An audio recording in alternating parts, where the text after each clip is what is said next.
السلام علیکم۔ پرانے زمانے کی بات ہے، ایک آدمی کسی کے باغ میں داخل ہوا۔ اسے بہت زیادہ بھوک لگی ہوئی تھی۔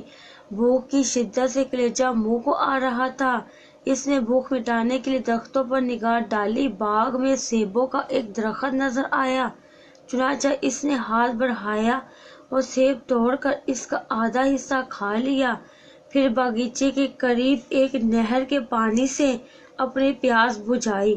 لیکن تھوڑی ہی دیر بعد جب جسم میں طاقت آئی تو سوچنا شروع کیا کہ بغیر اجازت کے کسی کا پھل کھانا اس کے لیے جائز نہیں ہے۔ پھر اس نے قسم کھائی کہ جب تک باغیچے کے مالک سے مل کر اس سے معافی نہ مانگ لے وہ واپس گھر نہیں جائے گا۔ چنانچہ اس نے باغیچے کے مالک کو تلاش کرنا شروع کیا اور اس کا گھر پا کر دروازے پر دستک دی۔ مالک گھر سے نکلا تو اس نے اپنے آمد کا مقصد تفصیل سے بیان کیا اور کہا، دراصل میں بہت زیادہ بھوکا تھا، اس لیے میں نہر کے قریب واقع آپ کے باغیچے میں گیا اور اس سے ایک سیب آپ کی اجازت کے بغیر توڑ کر اس کا آدھا حصہ کھا لیا۔ پھر مجھے خیال آیا کہ یہ سیب بغیر اجازت کے کھانا میرے لیے جائز نہیں تھا، اس لیے میں آپ کے پاس حاضر ہوا ہوں تاکہ آپ میری معذرت قبول فرما لیں اور اس غلطی پر مجھ سے درگزر کر لیں یا پھر اس کا معاوضہ لے لیں۔ باغ کے مالک نے جب اس نوجوان کی بات سنی تو اسے اپنے کانوں پر یقین نہ آیا۔ اس نے سوچا دنیا میں اتنے اچھے لوگ بھی موجود ہیں، اور بھی اچانک اسے ایک خیال آیا۔ اس نے نوجوان سے کہا، میں تمہاری غلطی معاف نہیں کر سکتا۔ ہاں، معاف کرنے کی صرف ایک صورت ہے کہ تم میری شرط مانو۔ نوجوان نے کہا، فرمائیے کون سی شرط ہے؟ باغ کے مالک نے کہا، میری شرط یہ ہے کہ تمہیں میری بیٹی سے شادی کرنا ہوگی۔ نوجوان نے کچھ عرصہ سوچا اور پھر کہا کہ مجھے منظور ہے۔ مالک کہنے لگا، اس قدر خوش ہونے کی ضرورت نہیں، میری بیٹی اندھی، گونگی اور بہری ہے۔ میں مدت سے اس کے لیے خاوند کی تلاش میں تھا، کوئی مناسب شخص نہ ملتا تھا۔ نوجوان یہ سن کر غور و فکر کرنے لگا کہ ایسی صورت میں اب کیا کرنا چاہیے۔ اس نے اپنے دل میں سوچا کہ ایسی عورت سے شادی کر کے اس کی خدمت کے ذریعے آزمائش میں پڑنا اس بات سے کہیں زیادہ آسان ہے کہ میں ناجائز طریقے سے سیب کھانے کی وجہ سے جہنم میں جاؤں، اور یہ دنیاوی زندگی تو چند دن کی ہے لیکن آخرت کی زندگی ہمیشہ رہنے والی ہے، اس لیے کیوں نہ دنیاوی مصیبت ہی جھیل لی جائے۔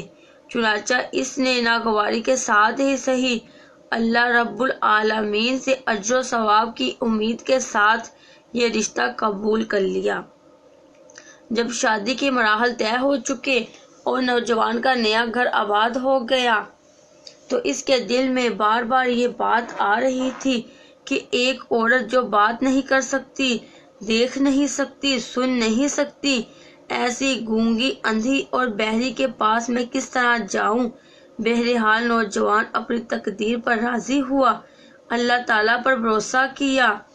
جب اپنی بیوی سے ملنے کے لیے وہ دلہن کے کمرے میں داخل ہوا تو دلہن جلدی سے اس کے استقبال کے لیے کھڑی ہوئی اور السلام علیکم کہا۔ جب نوجوان نے دیکھا تو اس کے سامنے ایک نہایت خوبصورت، صحیح و سلامت دلہن کھڑی تھی۔ نوجوان نے تھوڑا سا حیران ہوا اور پھر پوچھا، یہ کیا ہے؟ مجھ سے تو کہا گیا تھا کہ تمہاری دلہن اندھی، گونگی اور بہری ہے۔ دلہن کہنے لگی، میرے والد محترم نے آپ سے جو کچھ بھی میرے متعلق کہا تھا وہ بالکل سچ ہے۔ نوجوان نے کہا، مجھے ان ساری باتوں کی حقیقت سے آگاہ کرو جو تمہارے والد نے مجھ سے کہی ہیں۔ لڑکی نے کہا، میرے ابو جان نے آپ سے میرے متعلق جو یہ کہا تھا کہ میں گونگی ہوں تو یہ اس لیے کہ میں نے اپنی زبان سے کبھی کوئی غیر شرعی کلمہ نہیں نکالا ہے، اور نہ میں نے کبھی کسی ایسے شخص سے بات کی ہے جو میرے لیے غیر محرم ہو، اور میرے ابو جان نے آپ سے جو میرے بارے میں یہ کہا تھا کہ میں بہری ہوں تو یہ اس لیے کہ میں کبھی ایسی مجلس میں نہیں بیٹھی جس میں غیبت، چگلی یا بیکار اور فضول باتیں ہوں۔ اور میرے ابو جان نے آپ سے میرے متعلق جو یہ کہا تھا کہ میں اندھی ہوں، تو یہ اس لیے میں نے اپنی نگاہ کبھی ایسے شخص کی طرف نہیں اٹھائی جو میرے لیے غیر محرم ہو۔ کیا آپ جانتے ہیں یہ نوجوان کون تھے؟ یہ ثابت بن نعمان تھے، اور اس متقی شخص کو جو بیوی ملی، اس کا تذکرہ آپ سن چکے ہیں کہ وہ کتنی پرہیزگار اور نیک تھی۔ اس پاکیزہ جوڑے سے اس عظیم ہستی نے جنم لیا جو آسمان علم پر ایک ستارے کی طرح چمکا، اور جسے دنیا امام ابو حنیفہ نعمان بن ثابت رحمۃ اللہ علیہ کے نام سے جانتی ہے۔ ان کی فضیلتوں سے اور برکتوں سے دنیا آباد ہے۔